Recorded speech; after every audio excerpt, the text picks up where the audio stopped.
We are looking live at a Falcon 9 rocket on the launch pad at the Cape Canaveral Air Force Station in Florida. At 11:50 tonight, the aerospace company SpaceX will launch a Dragon cargo spacecraft on a NASA mission to resupply the International Space Station. Happy Friday evening, everyone, and welcome to NASA's John F. Kennedy Space Center for live launch coverage of SpaceX's Commercial Resupply Mission 20 for the International Space Station. What a fantastic way to start the weekend with smoke and fire. I'm your host, Tammy Long, and we are but 19 minutes away from the planned liftoff of a Falcon 9 rocket from the beautiful coast of Florida. This CRS-20 mission will fly much-needed astronaut supplies and research experiments up to the International Space Station, which at launch time will be orbiting 259 statute miles above our Earth. Back here on Earth, our team of correspondents are reporting from across the country to cover this thrilling launch. We'll head to the Mission Director Center here on the Space Coast for updates on the weather and the countdown. Then we'll head west to SpaceX headquarters in Hawthorne, California, and of course, we'll check in with Mission Control Houston at Johnson Space Center. So let's get fired up by reviewing some quick facts about tonight's CRS-20 mission launch. CRS-20 is the third flight of this Dragon spacecraft and the last commercial resupply mission to utilize the Dragon 1 vehicle. The spacecraft includes more than 4,500 pounds of astronaut supplies and payloads for science research. Tonight's launch window is instantaneous, meaning that SpaceX must launch at the exact second of the planned liftoff or try again on another day. As planned, the Dragon spacecraft stays docked to the International Space Station for about a month before returning to terra firma. Not only will CRS-20 resupply the ISS, it's also delivering important science experiments, some of which will impact directly humanity's quality of life. So let's take a deeper dive into the payloads. Bartolomeo is an external payload platform operating up to 12 active payload sites on the station. The Airbus platform hosts commercial and institutional payloads, offers unlimited opportunities for new space missions, and enables the growth of the commercial space marketplace. And next is a payload that seeks out of this world performance. That is Adidas Boost. The shoe and apparel giant is using space to test its tiny foam sphere technology to improve foot performance and comfort. CRS-20 also carries a droplet formation study. Delta Faucet is sending up an experiment that could help reduce water without sacrificing the performance of shower heads. And the MVP Cell 03 investigation is looking at helping your heart. It will look at stem cells that could treat cardiovascular disease or heart abnormalities caused by spaceflight. A little later, Patrick O'Neill is joining us live in studio with more details about the exciting research heading to station. Joining us now are NASA's Marie Lewis and Daryl Nail. They are live in the Mission Director Center just a few miles away from the launch pad.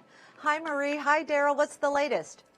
Hi, Tammy. I'm Marie Lewis and Daryl Nail here. Excuse me. That's right. A tongue twister for me. We've been monitoring the weather pretty closely and watching the rocket on the pad. Yeah, the launch director just about a half hour ago gave the go for fueling up, and so right now we're about halfway filled with fuel at the out at the launch pad for the SpaceX Falcon 9 rocket. He gave that go ahead right around 11 p.m.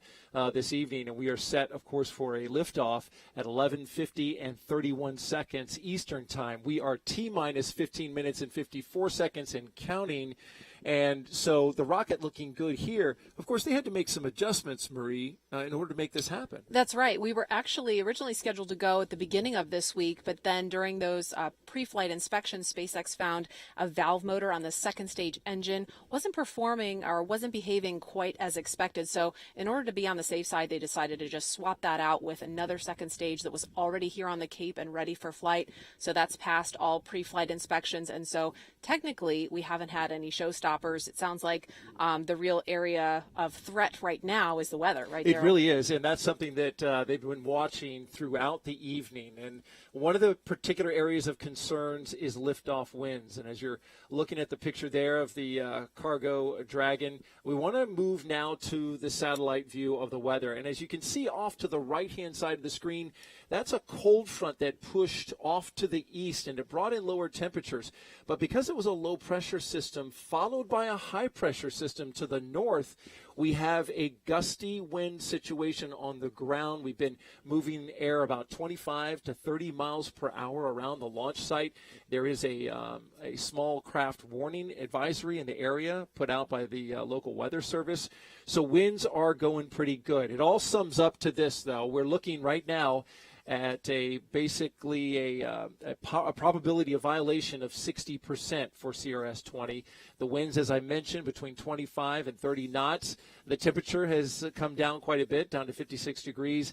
But the big concern is that liftoff wind, and they're monitoring it. Earlier tonight, around sunset, it wasn't too bad, but it has gone up since then, and it continues to trend in that general direction. So we're pushing right up against the limit, but as of right now, we are okay. We are go for liftoff winds. And we're just under 14 minutes now from liftoff. That instantaneous window, as a reminder, is at 11:50 and 31 seconds. Taking a look again at the pad, that cargo Dragon you see on the top is reusable. In fact, it's been flown 2 times before. The first was CRS 10. That was back in February 2017, and then the second flight of this particular Crew Dragon, you can see it on your screen there, was in December 2018. That was CRS 16. So those 2 previous flights, there you see those liftoffs side by side. So excited to see this third and final flight of this cargo Dragon. This is actually the last flight, not just of this particular capsule,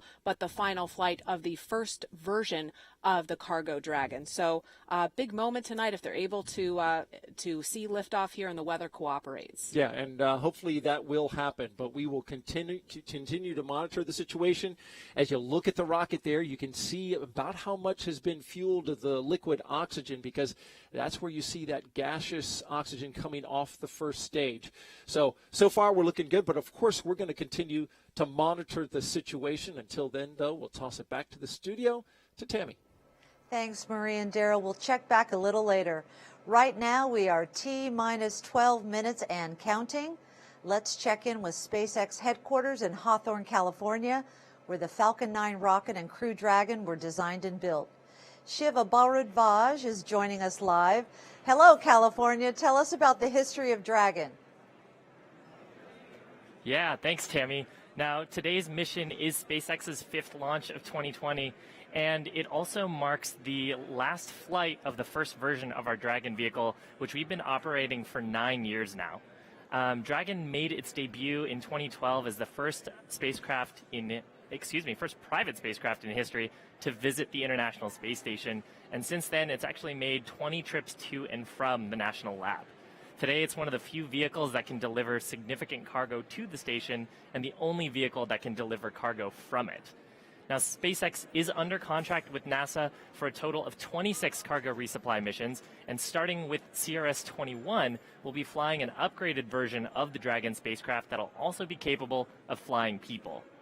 Both Falcon 9 and Dragon were designed with reflight in mind, and the hardware is built to support multiple missions with minimal refurbishment. And tonight's mission will actually be the 9th time that we've reflown a Dragon spacecraft, which is really awesome. Now, as Daryl and Marie had mentioned, this Dragon has been to the station twice before. A fun bit of trivia, this will be the 3rd time that a Dragon spacecraft has visited the space station 3 times. The first stage has also flown once before on our last CRS mission back in December. After stage separation, we'll be attempting a landing at Landing Zone 1 in Cape Canaveral so it can be reused on future missions. And if that landing is successful, it'll mark our 50th successful landing of a first stage. Now, there is a pretty good crowd behind me that are eagerly awaiting this 21st trip to the space station, and we're all really looking forward to a successful launch tonight. So back to you, Tammy. Thanks, Shiva. We also want to commemorate the International Space Station's 20th year of operation. This November 2nd marks 20 years of continuous human presence on the orbiting laboratory. A fantastic achievement, and congrats to the program.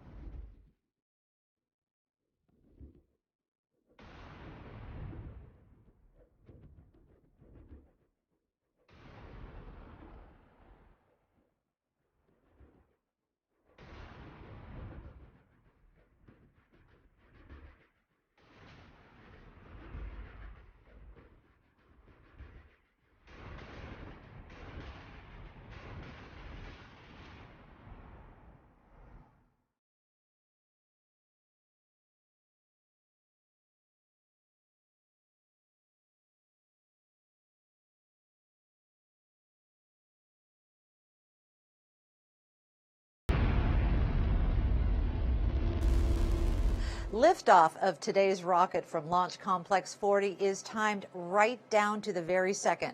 So the cargo spacecraft is lined up correctly to rendezvous with the ISS. For more details on launch trajectory, let's check in with NASA's Leah Cheshire, who is live at Johnson Space Center in Houston. Leah? Thanks, Tammy, and welcome to the International Space Station Flight Control Room here in Houston, Texas. The Orbit 3 team is currently on console, and that's the last shift of today, but the Space Station Flight Control Room is monitored 24/7, 365 days a year. All of these people keeping tabs on what's going on aboard the International Space Station. Tonight, they are led by Flight Director Mike Lammers. He's gathering the information from all the flight controllers and overseeing the team throughout their tasks. We have 3 crew members on board the International Space Station right now. That's NASA astronauts Jessica Meir and Andrew Morgan, and in the center of your screen, Roscosmos cosmonaut Oleg Skripochka. They'll be eagerly anticipating the over 4,000 pounds of experiments, equipment, supplies, and maybe even more that are arriving to the International Space Station scheduled for this Monday, March 9th. However, they are still in the last hour or so of their sleep for the night as the space station operates in GMT, or Greenwich Mean Time. The astronauts will capture and berth the vehicle to the space station's Harmony module once it arrives on Monday morning, March 9th, and we'll be live for that at 4:30 a.m. Central Time to watch it all unfold. Until then, things are looking good here in the International Space Station Flight Control Room in Houston, and with that, we will send it back to you, Tammy. Patrick O'Neill joins us live in studio. He is with the U.S. National Lab, an organization that acts as a conduit for science experiments to the ISS. Hey, Patrick. Tammy, how you doing? I'm good. You? You're getting ready for a rocket launch, so I'm pretty excited. I know, it's a great Friday night. It is. So tell us, what's the difference between the payloads that you handle and the payloads that NASA oversees? Yeah, so the biggest difference, so when you think about NASA, you think about exploration, living and working in space, better understanding the human conditions so that we can go to places beyond low Earth orbit, whether that be the moon, Mars, etc. However, there's an opportunity for researchers to leverage this unique microgravity environment of the space station to ultimately benefit life on Earth. And that's where the U.S. National Lab comes into play. So the experiments that we sponsor all have this capacity to benefit life on Earth. That's the main difference. That's awesome. So we know you're focused on this mission, but tell us some of the exciting things coming up on the horizon. Well, I would say first and foremost, there's so much science that's going to be happening on station, whether that be from this launch where we have more than 20 payloads that are launching from a myriad of scientific disciplines, but then also down the road, it's just more science, more new facilities are going to be going to station, more commercial companies are going to be leveraging this microgravity environment. Institutions like the NIHs, the NSFs of the world, all of them wanting to take advantage of that unique space-based environment of the space station. So there's going to be an awful lot of activity on the station, whether that be right now from this launch, as well as things that are going to be happening down the road for the foreseeable future. And we're really excited about the promise and the potential of what the microgravity environment of the space station brings. Sky's the limit, Patrick. Well, maybe even beyond that. Well, thank you. We are now just minutes from launch. Let's head back over to the Mission Director Center to get an update from Marie and Daryl. Thank you, Tammy. And that's right. I'm here with Marie Lewis. I'm Daryl Nail. And the Falcon 9 rocket is nearly filled with fuel, the first stage, that is. And then they'll begin second stage fueling. We are go for launch across all weather criteria, so that's a good sign. Now we're just watching and waiting for the count. We're sitting at 5 minutes and 22 seconds until liftoff. Absolutely. And of course, the primary objective is to get that cargo Dragon into the correct orbit, and it accomplishes that on this two-stage Falcon 9 rocket. It stands 230 feet tall, 12 feet in diameter, and Falcon 9 has 9 Merlin engines that combined produce about 1.7 million pounds of thrust at liftoff.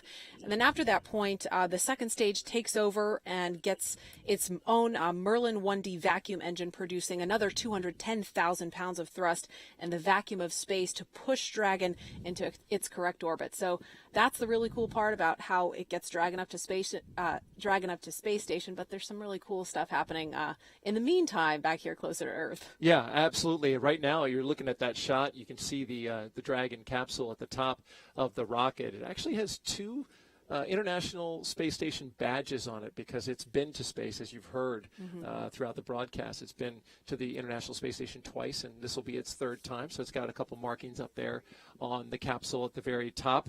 And pretty soon we're going to see that strong back retract off from the rocket. So you want to look closely when we take that rocket shot again. Right now you're looking at SpaceX Mission Control Center in Hawthorne, California, where they are commanding the launch. But there's the shot from the ground, and you can see the gaseous oxygen mixing around down the bottom. That's because they're pre-chilling the engines before liftoff. So that's why you see that kind of smoky look at the bottom. It's really just gaseous oxygen. But a neat thing about this booster is it's coming back to land. And there you can see some of that gaseous oxygen at the top. And certainly the winds are a factor. We talked about that.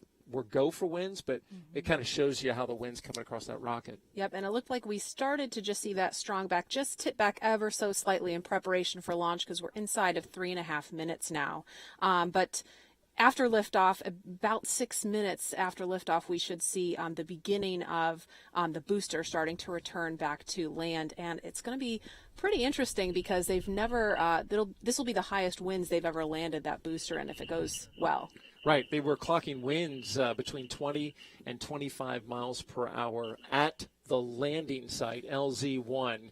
And so that's still within limits for it to land, but it's going to be windy when it comes down, so it should be interesting to see what happens. We will certainly have cameras. SpaceX has cameras on the booster itself as well as the second stage, so we'll be able to see, and on the ground, we'll be able to see it come down, which is certainly an exciting time for that part of the mission. But again, we're T-minus 2 minutes and 33 seconds and counting until launch of the SpaceX Falcon 9 rocket and Dragon spacecraft. And as we mentioned, we're going to get a double sonic boom when that landing stage comes down. And it's actually going to ring in our Saturday because it's going to happen right around midnight. Yeah. So it should.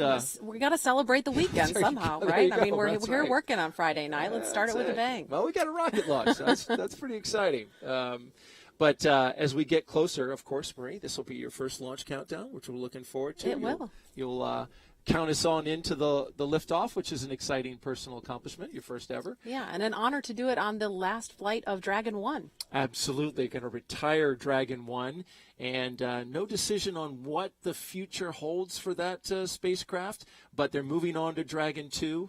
And it has a higher reusability rate, so that's something that SpaceX has often been very excited about, reusing their spacecraft and their rockets, and this will only help that.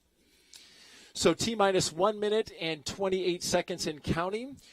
Pretty soon what you're going to hear is the launch director give the go for launch. That'll happen around T-minus 45 seconds, so keep an ear for that. At this point, they've got the propellants almost fully loaded. They're going to pressurize those, and then they're going to let that command flight computer take over here in just a few seconds.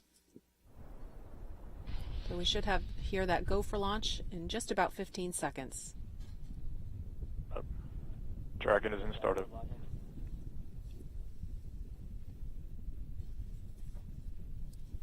Let's listen in as the launch director gives the go for launch. LD, go for launch.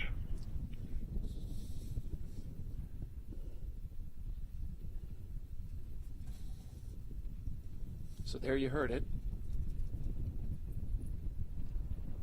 All T-minus weather 30 conditions are seconds. green.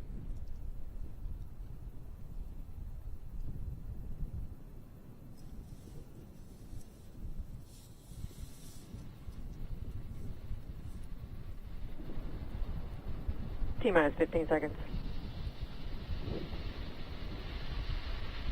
10, 9, 8, 7, 6, 5, 4, 3, 2, 1, 0. And liftoff of the Falcon 9 rocket and cargo Dragon on the final flight of the Dragon 1 spacecraft, taking research designed to improve life on Earth and lead discovery in space. So the vehicle begins pitching downrange to get into its proper ascent for orbit.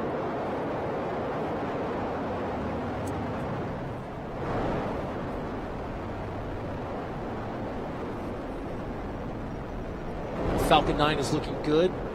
2 million pounds of thrust as it goes into space.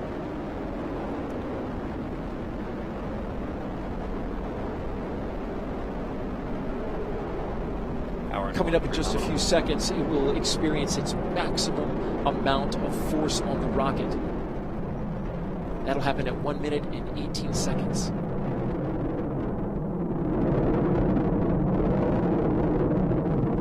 Falcon 9 is supersonic. Going faster than the speed of sound. And about to reach maximum aerodynamic pressure. Vehicles experiencing maximum dynamic pressure. So there you heard the call. Beautiful shot right there as it goes into space. Now, in less than a minute, we should hear confirmation of main engine cutoff. So far, looking great. It's a beautiful launch.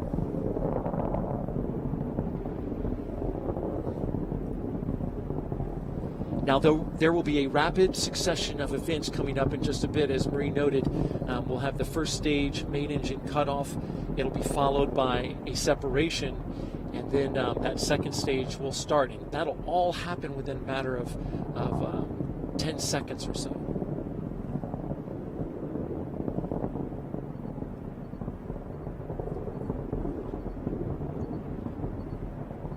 There's a great close-up shot of those Merlin D engines getting ready to shut off.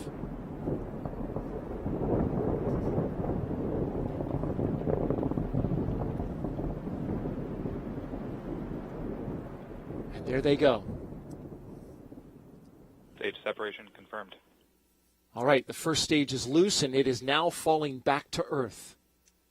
And there you see the second stage. Engine has started.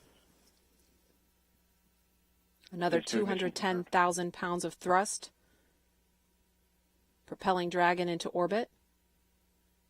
There's a shot from the booster as it's falling away.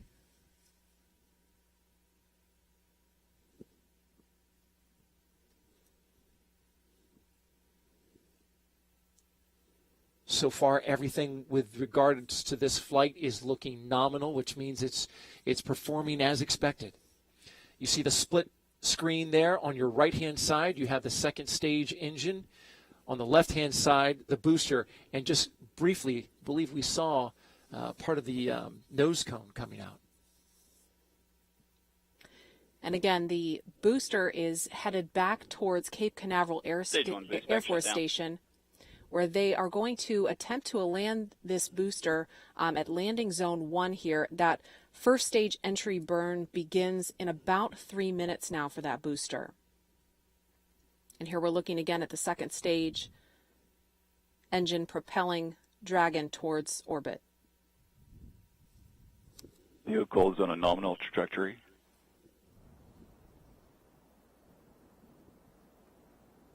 Acquisition of signal at Bermuda.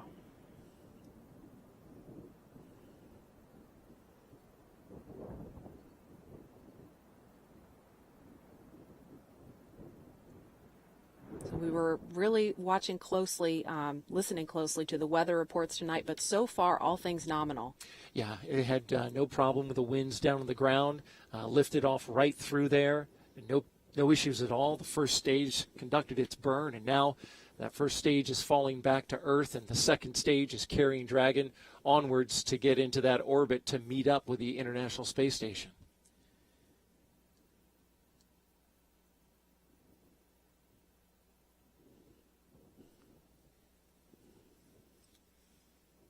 We are now 4 minutes and 45 seconds into flight. You see the split screen there. Everything is going well for Dragon and the booster so far.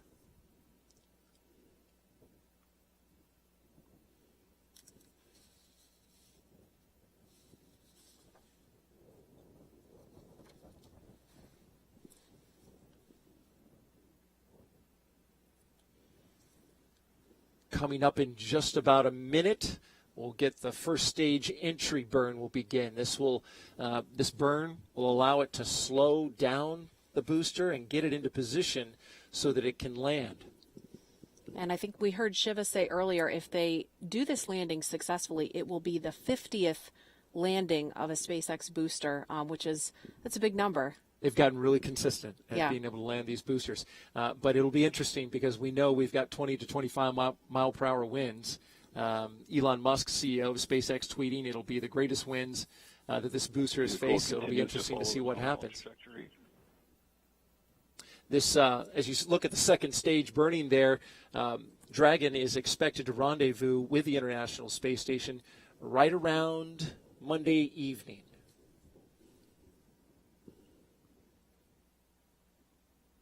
And this will be the 19th time they've landed a booster back on land.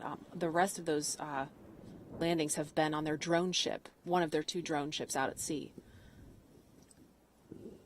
So again, really hoping they're able to do that even with the winds going on. And we should have that first stage entry burn beginning any moment now.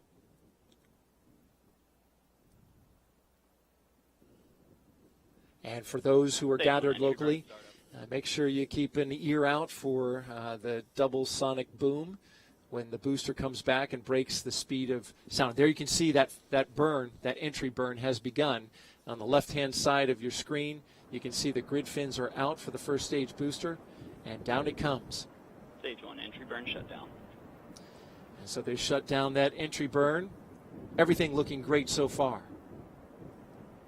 Of course, the burn helped illuminate the picture. You can't see much when it's not burning, but right. But it's a good sign that it completed its first burn. Stage 1 FTS is safe.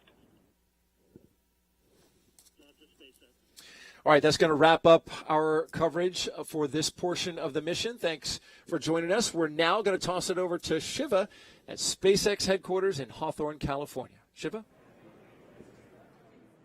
Yeah, thanks, guys. So coming up in just about 15 seconds, we have our landing burn. Falcon 9 takes a series of 3 burns to do that landing. First is the boost back burn that everyone has watched, and the entry burn to reduce the aerodynamic loads on the vehicle. Now is coming up on the entry burn.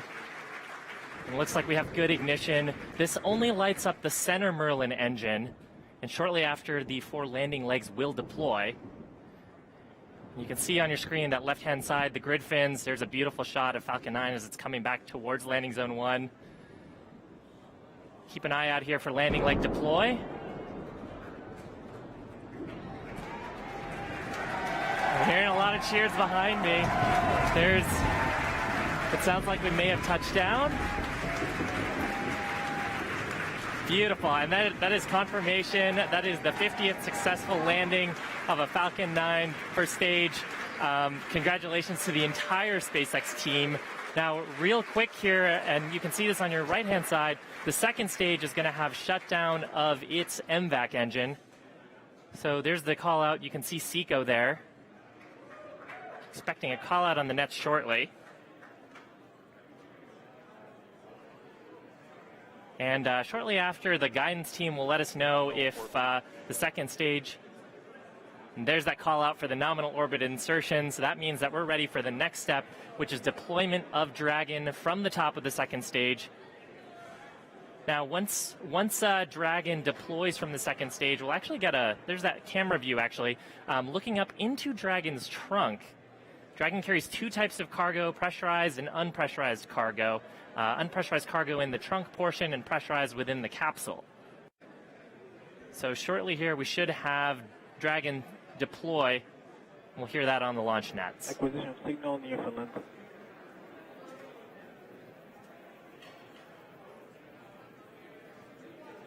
And Dragon's carrying about... Separation confirmed. There is Dragon gently floating away. People behind me are ecstatic to see this final Dragon 1 spacecraft heading off to the International Space Station.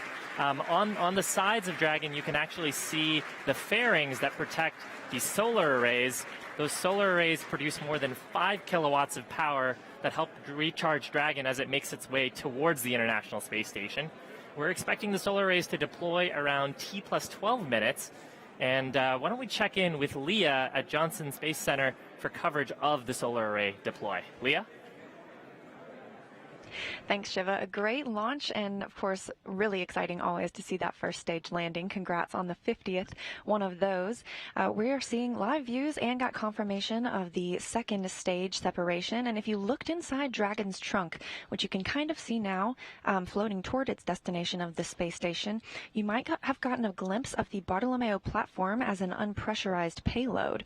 That's a payload by the European Space Agency, which will serve as an experiment platform, and it will sit at a unique spot on the station where it has an unobstructed view of the Earth and into space.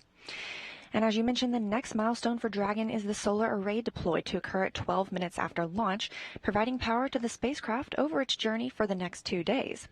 Believe it or not, the wingspan of Dragon, once those solar arrays unfurl, is about 54 feet. But this is actually the last time we'll see a solar array deploy on Dragon, because the new CRS-2 vehicle is switching to a little bit of a different style. The same as the Crew Dragon vehicle, where the solar panels are instead wrapped around the outside of the trunk.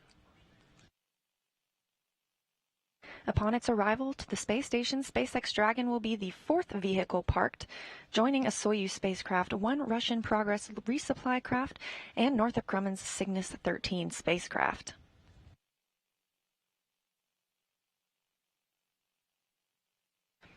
We expect to see those solar arrays deploy shortly, and we are going to stand by waiting for that call.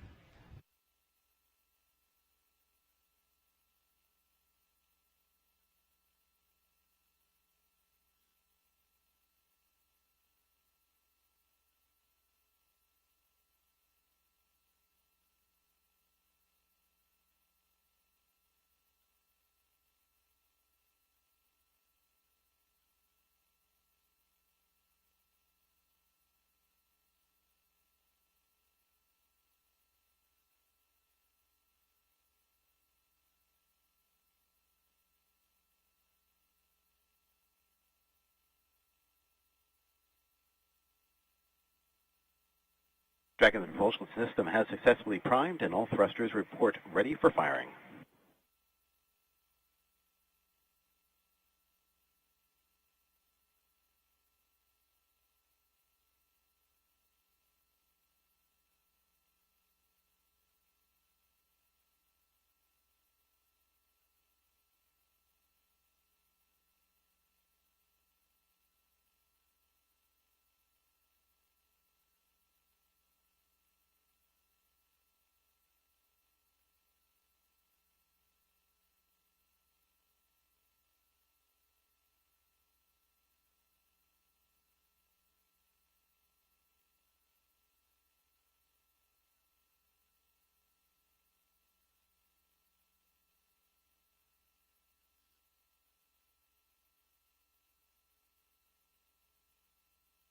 And there you can see those solar arrays beginning to deploy. Things are looking good for Dragon. We'll stand by for audio confirmation.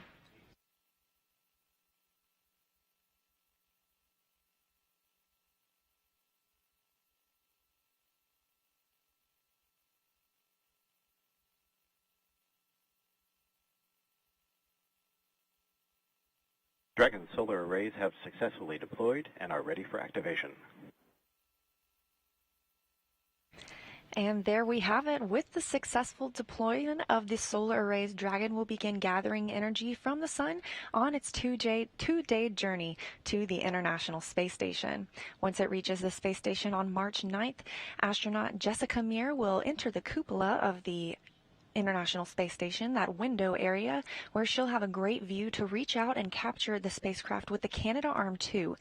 She'll then turn the controls over to the ground, who will then reposition the spacecraft and install it to the station's Harmony module, where it will stay until April.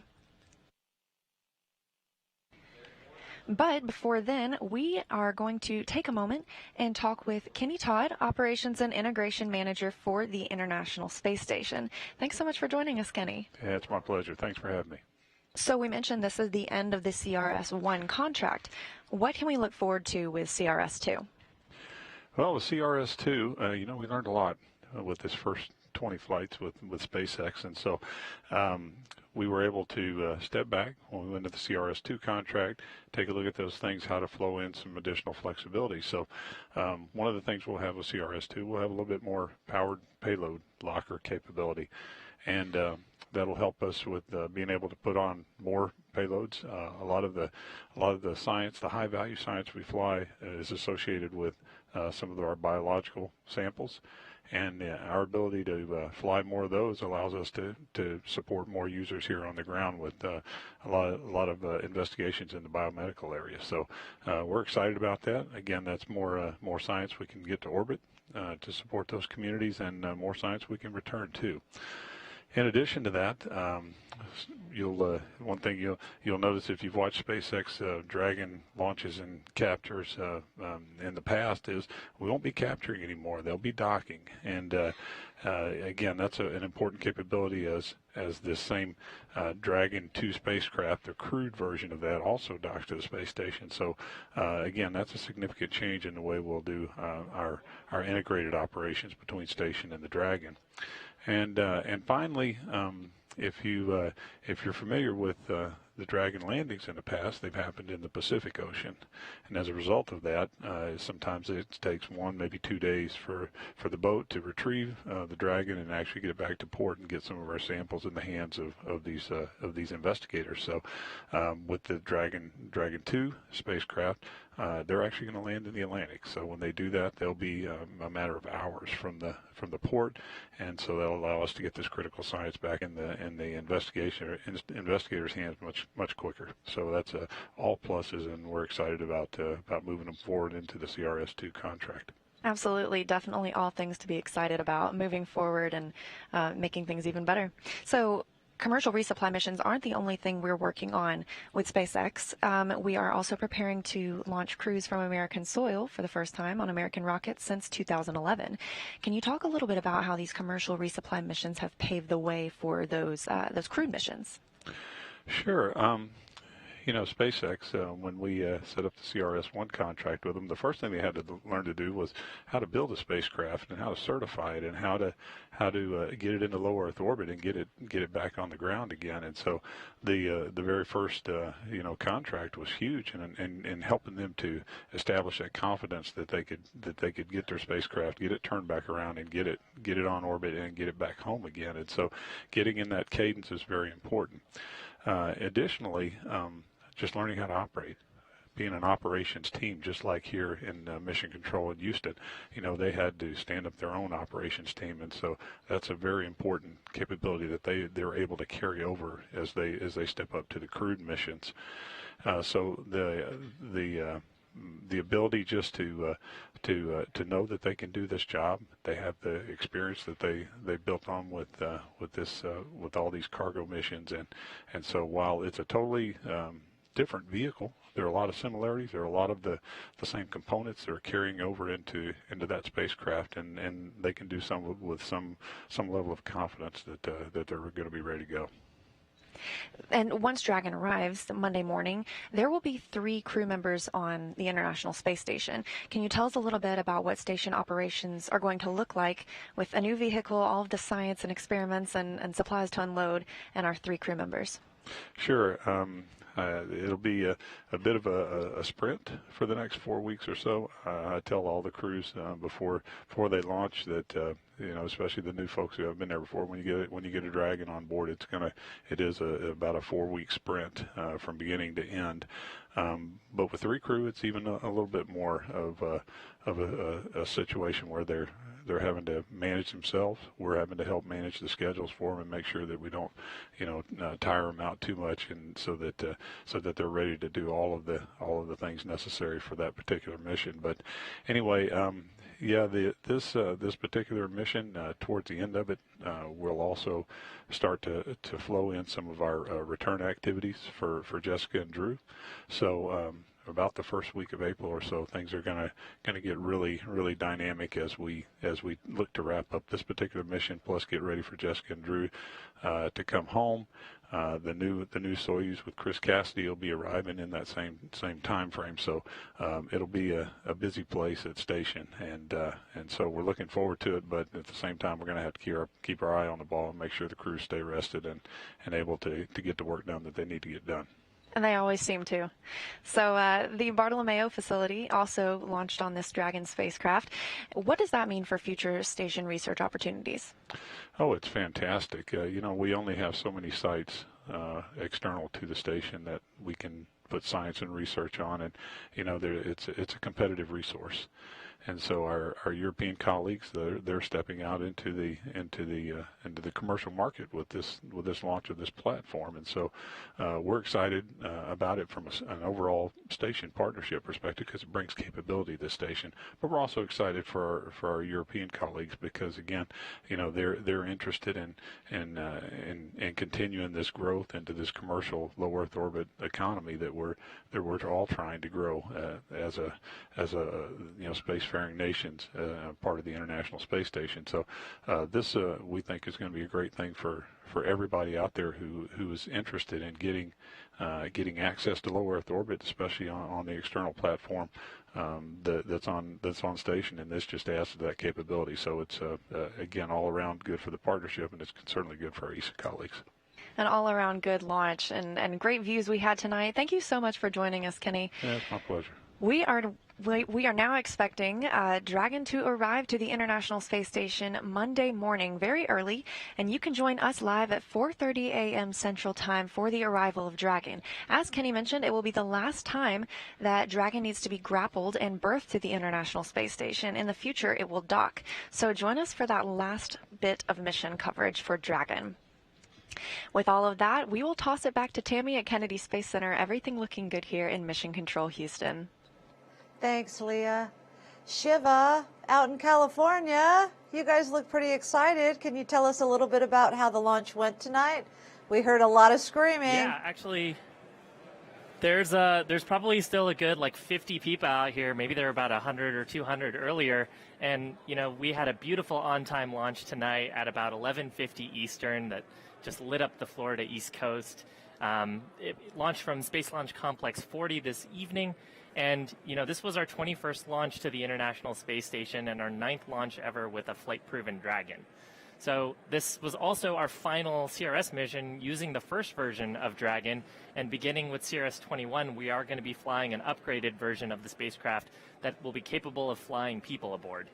I can confirm now that Dragon is in a good orbit. The solar array is deployed on time. The guidance bay door should be opening shortly, and we're making our way towards the space station. We're planning to arrive at the station on March 9th at about 7 a.m. Eastern Time. The astronauts aboard will then capture Dragon in a process called berthing using the station's robotic arm.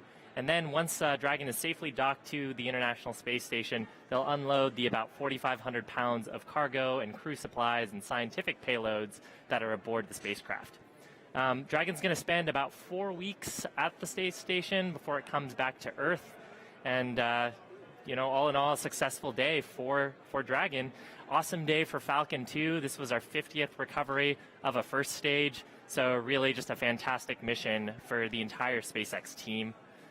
Really want to thank our friends at NASA and at the Air Force and the Federal Aviation Administration, and of course all of our customers for the support and hard work they put into tonight's launch.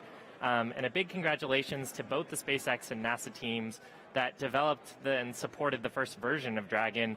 All of that hard work has really paved the way for the upcoming first crew flight with NASA astronauts aboard later on this year. So with that, back to you, Tammy. Thanks, Shiva, and congratulations. And that's going to wrap up our coverage. For more information, visit nasa.gov/station or nasa.gov/SpaceX. I'm Tammy Long, and from everyone here at NASA's Kennedy Space Center, thank you for being part of the successful launch of CRS-20. We leave you with another stunning look at tonight's launch. Have a great weekend, everyone, and go CRS-20 and go International Space Station. Good night. 8, 7, 6, 5, 4, 3, 2, 1, 0. And liftoff of the Falcon 9 rocket and cargo Dragon on the final flight of the Dragon 1 spacecraft, taking research designed to improve life on Earth and lead discovery in space. So the vehicle begins pitching downrange to get into its proper ascent for orbit.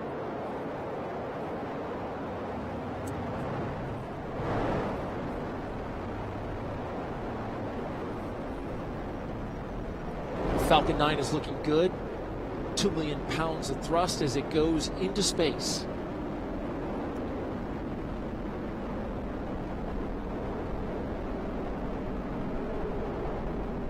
Coming up in just a few seconds, it will experience